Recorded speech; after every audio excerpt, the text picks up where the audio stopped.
Welcome back to another episode of the Team Connection. I'm here with Adi, and we're continuing our series on focus.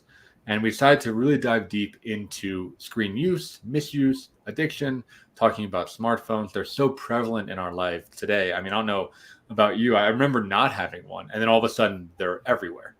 Um, so as we were doing some research, Adi, you were looking at how people even refer to this issue and how to frame it.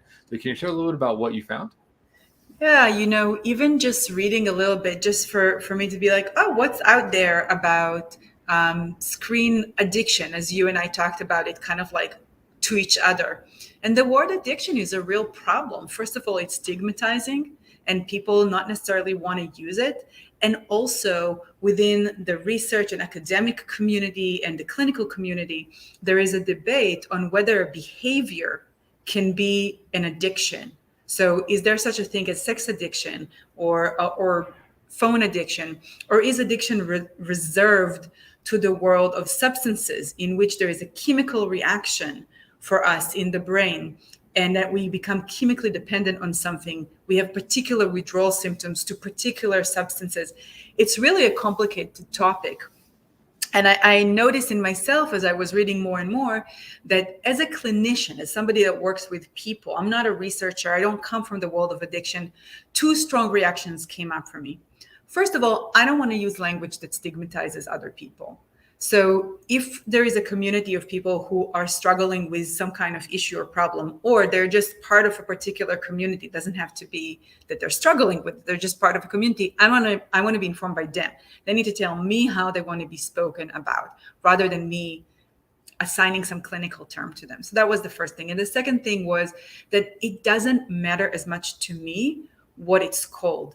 If we have to debate on whether it's a problem behavior, overuse, misuse, you want to call it addiction, whatever works for the community works for me as a clinician. What's important for me is that we are aware that there is something that I am doing that is in the way of me living meaningful, valued life.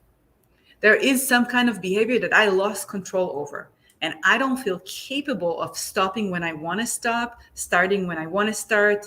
Maybe it interferes with other behaviors or choices, and that's what matters. And I think that's what you and I are talking about in this focus series. That when us as human beings in this era, if we live in this world where you and I give services, if we have a smartphone, it most likely at some point or another interfered with a goal, with a value, with an activity that didn't have anything to do with a smartphone. And I think that's why we wanted to increase awareness about it with this series. And do you want to add anything before we delve into everything we found out in our research? I think it's really kind of, mirroring what you're saying. I agree, right? For many people, it's a problem. And I think, for many people, it's hard to know if it's a problem, because I think it is one of those things that, we were talking before of, it's so contingent on culture and age and gender and all types of different things of what normal use is. But I think as a quick thing, if you're listening, if you've ever gotten feedback from people, especially repeated feedback of like, hey, like, are you on that phone too much?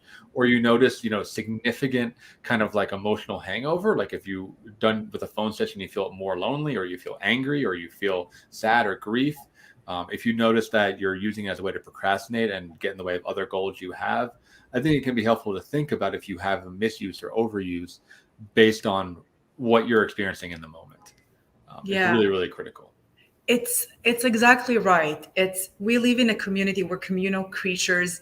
And so when we do something, when we engage in some behavior, it's not devoid of our traditions, our cultures, our family, our work situation. What are we doing socially? It's not in isolation. And I remember, and I spoke about it with you, Mark, this training that I did, this place in New York that does addiction, gave a training about out of control sexual behaviors. And they were, I think they used that term, I don't remember every word about it, but just came to mind as we were talking, because somebody can come with a sexual behavior or whatever it is that they're struggling with, that for someone else is the bare minimum of sexual life that they want to have. And that person comes and says, I'm addicted to sex, because in their culture, in their community, them wanting something or wanting more of something is unacceptable. So what's acceptable to me might not be acceptable to you. And when we're talking about behavior, we got to look at, am I violating my moral code?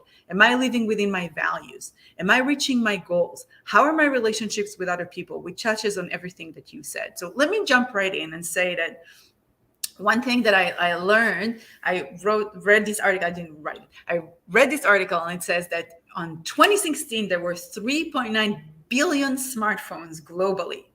And we are 2021. Their prediction was double for around today, or maybe close to double. And I was like, wow, that is a lot of smartphones. So this is something that is ubiquitous.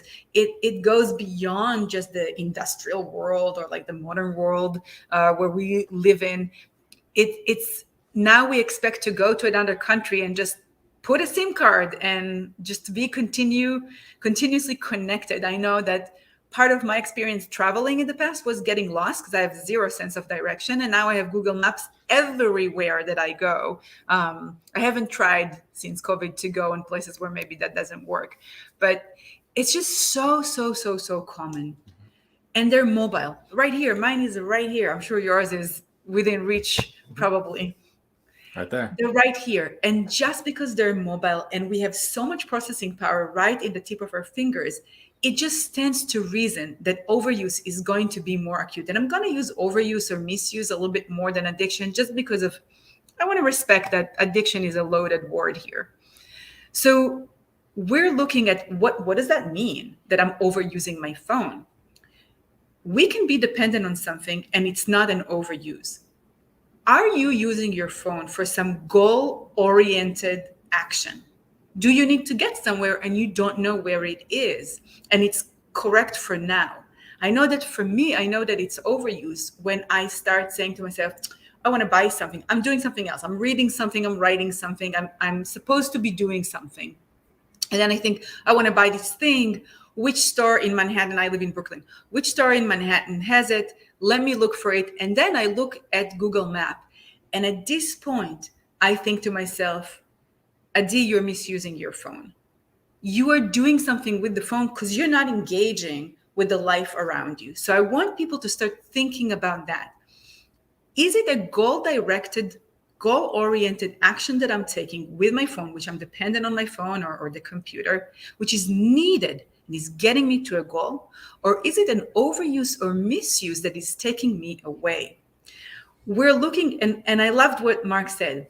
Did people tell you that you're using the phone too much? Are you using the phone to do all sort of things when you're actually in some social or professional situation where your attention is needed or required otherwise, or just for your own good feeling? You will later on look at it differently, whether you use your phone or not. Do you have difficulty stopping? Do you find that you lose sleep, that you sleep less because you are in front of the television, in front of the computer, in front of a game, or in front of your phone? I know that sometimes I'm like, okay, TV show is over. Let me go to sleep. Then I pick up my phone, I go on Twitter, and suddenly half an hour later, It does happen to me. So is that moment where electronics are over and I'm supposed to go to sleep and change from daytime Adi, engaged Adi, to downtime, going to sleep Adi, is that kind of like transition really difficult for me and I'm holding on to the phone? Do I experience distress or some kind of anxiety if I don't have the phone or because of the use of the phone? We want to really pay attention to how we're engaged in life. And I read this really lovely article by Todd Esick. I don't know him. I just like kind of bumped into it. I thought it was interesting. And he says a couple of things. When we are on the phone, when we are kind of on the phone, on a game, on like a first person shooter game, whatever it is you kids do, that's something I don't know. So I don't do, so I don't know much about.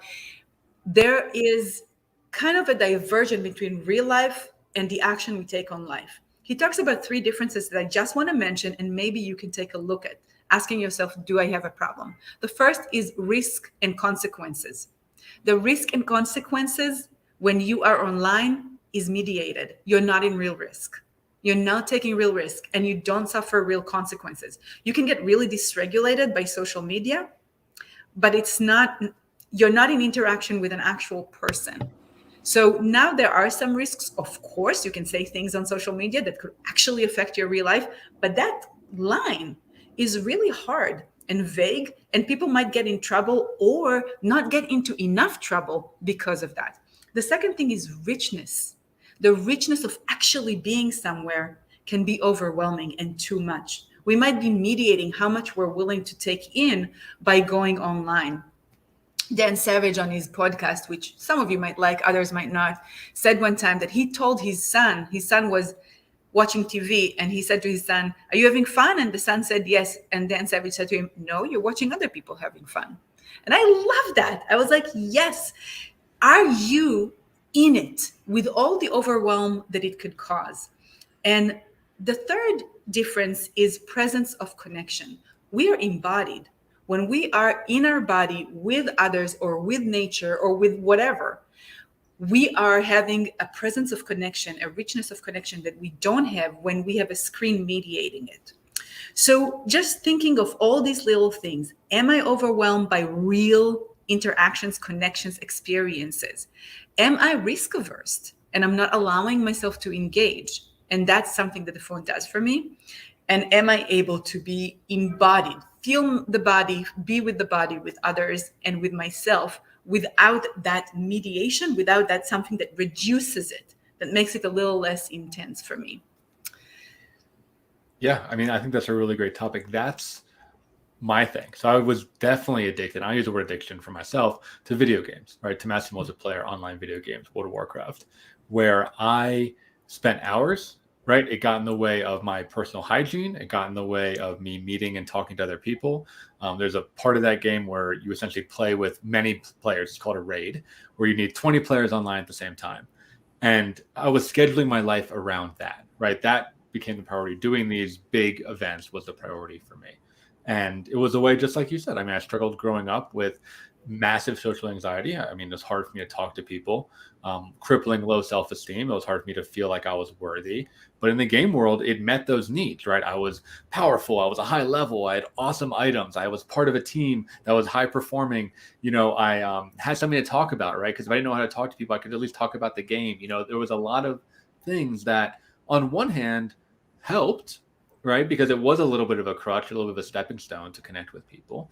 But on the other hand, severely hindered my ability to be out in the world, because the more I gave my life and my time and my attention and my thought to this game, the less relatable I was. 'Cause I didn't know anything else about anything else, right? I just knew a lot about this particular game.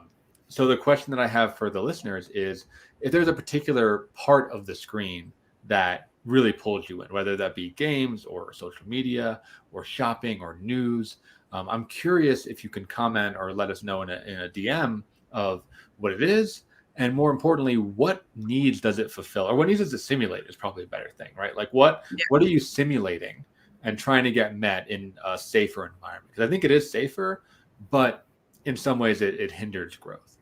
Yeah. Mark, I have a technical suggestion that we'll go to the next part, the harm reduction approach, and then we'll end there, because I think just this is such a huge topic. We might have a bit more than we can chew today. Yeah, we can continue on mental health next week. I think Yeah, we can do that. So I'm going to talk about harm reduction, which is some kind of practical steps to start. And, use the word harm reduction, I think, very intentionally, because sobriety, right, which would be no screen use, is nearly impossible, right? I mean, it's one of those things similar to an eating disorder or, sex addiction or whatever, right? Where it's like you still want to be doing these things. You still have to do things in order to function. So it's much more about how do you control, understand, moderate your use instead of just eliminating it completely. And I think that makes it in some ways a lot more complicated. When I stopped smoking weed and I stopped drinking alcohol, I could cut those things out of my life completely. And, that has its own challenges. But in this, I have to learn how to work with a screen, right? I have to be able to do it. And an important, I think, idea that you touched on that I want to highlight of why this is complicated is because for many people, the screen, right, which is a computer, phone, tablet, internet, is everything, right? It's where we do our work. It's where we do our leisure. It's what we watch. It's how we communicate with people. So many things are mediated through screens. And that, I think, really increases the risk for misuse and overuse, because we're celebrating, we're getting angry, we're grieving, we're getting entertained, we're connecting, we're being productive. Like a lot of things especially with COVID and everyone working remotely, is coming through the screen. So a couple ways to reduce harm. First, I think so. The first couple ones is what everybody should do. If you're listening to this, just go ahead and do it. It's really easy. First thing is on your phone, turn on digital well-being tools. I think Apple calls it iHealth, Android calls it digital well-being. This is just a tracker that shows how much you're using the phone and what you do on it, right? So if you do nothing else, just look at that screen. Just look at it and just see what kind of use you're doing. That data in of itself might motivate some change because you'll have some awareness of, whoa, I spent like 6 hours a day on Instagram. That's crazy, or wow, I'm on my phone for 14 hours. Almost all of my waking hours, my phone is being picked up. And I think most people use their phone, I guess both in long sessions and really in quick sessions. I mean, I remember when I was trying to work on this pattern myself, I would notice that when I went to pee, I would use my phone, right? I couldn't even pee, right? I would just like whip it out really quick and look at something. And I was like, whoa, this is like a little bit crazy that I'm having to distract every little micro moment. So those micro moments add up. And looking at those tools and those charts can be a great way to start. The next thing, for most modern smartphones, is also built in on the same menu that you're on, is turn on blue light reduction. It can be the phone will automatically darken when it gets lower. It might even shift to more amber or warm colors away from cool blue colors. Just doing that, again, if you don't change your use at all, reducing the impact that it has on your eye and on your retina and on your brain is really, really critical. So those two, I would say, do no matter what. The next ones, I'd be curious as I say these, how people respond, because this might show you how connected or over connected you are to your phone, right? So here's a couple challenges. The first challenge is try to go to a store when you go out getting coffee, go into a store and leave your phone in the car, right? Run an errand, like go to Target for 20 minutes and leave your phone in the car, or go grocery shopping and leave your phone in the car, and notice what happens to you, right? Notice what comes up when you're separated from it. I know this is something that I do now as a practice, but something that I remember when I noticed it was like fear. I would feel fear. I'd feel anxiety. I would feel like I'm missing a part of myself, like a phantom limb thing. I would literally like slap my leg and check my pocket because I thought that someone was texting me. Like I had phantom notifications, right? So just separating from it when you're doing something else, like buying groceries, notice what that's like. The next one that can be really helpful, it took me months to get to, but I tell it to all my friends, is charge your phone outside of your bedroom, right? Charge it outside of your bedroom. Charge it in an office, charge it in your bathroom, charge it in the kitchen, charge it in a living room, anywhere except your bedroom. Because that prevents some of the behavior that you talked about that I was doing, which is using it right before bed. Also, when I was really deep in this, I'd wake up middle of the night and use it, right? I go to use the bathroom middle of the night and then check my phone and blast myself with that blue light, and sometimes be stuck there for a while and have trouble falling back to sleep. So charging somewhere else. My therapist recommended that I do this. And I was like, but how am I going to wake up in the morning? How am I going to know what time it is? And he's like, buy an alarm clock. Mind blowing. We already have the technology, right?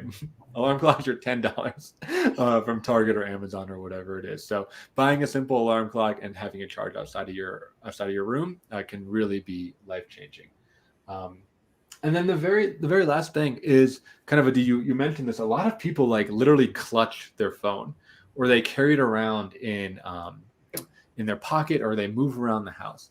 I would just notice for you the kind of attention and the kind of attachment you have to your phone. I mean, you can see mine, it's almost always plugged in because that, for me, roots it to a specific place. So it is next to me, but it's plugged in my office environment. I don't unplug it too much. So I notice that, when I go to the bathroom, I don't take it. When I go get a snack, I don't take it. When the doorbell rings, I don't take it. So noticing, again, similar to the car thing, of how much you're carrying it and how much you're using it almost like a teddy bear. And what feelings, emotions, or sensations that might be blocking out or might be protecting you from. So there's some quick strategies. Yeah. And, me and my friends, we sometimes play a game. We like all put the phone away, just in a basket or just on a different table where we're hanging out. And we like mock each other. Sometimes I know that there's like, you lose if you're the first one taking it in. Mm-hmm. We just mock each other. It's like, it's a phone-free zone. And that social pressure can be nice. So I want to kind of ask you a question about that, and just see if you are going to take Mark's suggestion and do a little bit of an exposure or an experiment of no phone, 10 minutes, 20 minutes, more than that, what comes up? We are really curious to know, because whatever it is that's initial response, anxiety, maybe anger, frustration, fear, phantom stuff coming up, that might be a clue of what's making it hard for you to change those habits. So we would love to hear about that. And then maybe next time we can talk about the connection between phone behavior and some symptoms that people sometimes suffer from in terms of depression, anxiety, and other things that came up. And that's great. We'll dive into that next week. So thank you all for tuning in. Please leave a comment, like, share, do all the social stuff. Really helps us as we're building this out. And we'll catch you in another couple of weeks. Another episode of the Team Connection. Take care. Bye. Bye, everyone.